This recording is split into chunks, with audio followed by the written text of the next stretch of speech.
This is number 54, a B-flat scale sequence on the bells.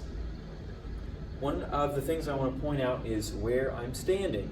I chose where to stand based on the range that I was playing, from B-flat to B-flat.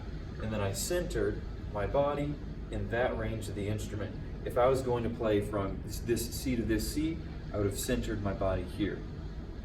Next, I'm holding the mallets at the end of the mallet with my palms facing down.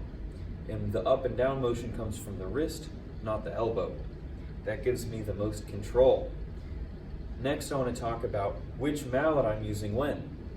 For this exercise, I'm always starting with my left and alternating from there.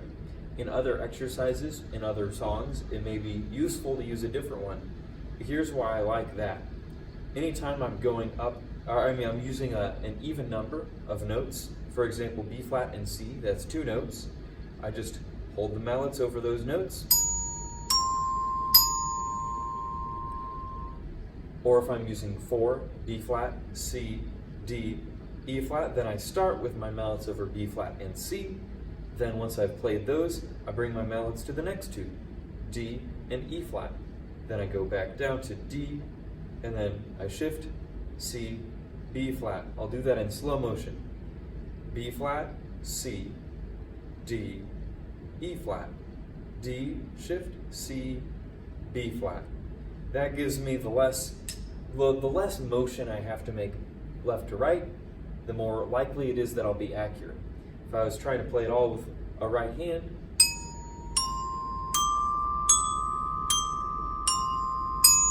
I'm moving left and right and up and down on every single note. But here, shift, shift.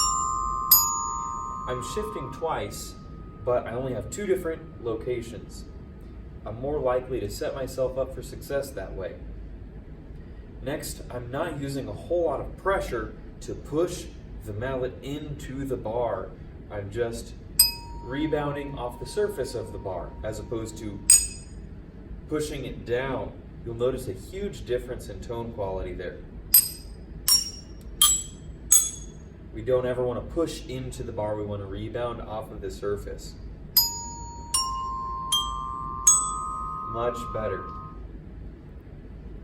I'm also standing with my feet a little wider than shoulder width apart. I'm standing with tall posture. Keep all these things and more in mind as you practice. I know sometimes it can be a lot, but just make one thing better each time you practice, and suddenly you'll find that you're a much better musician than you ever were before. Good luck, keep practicing, and I'll see you tomorrow.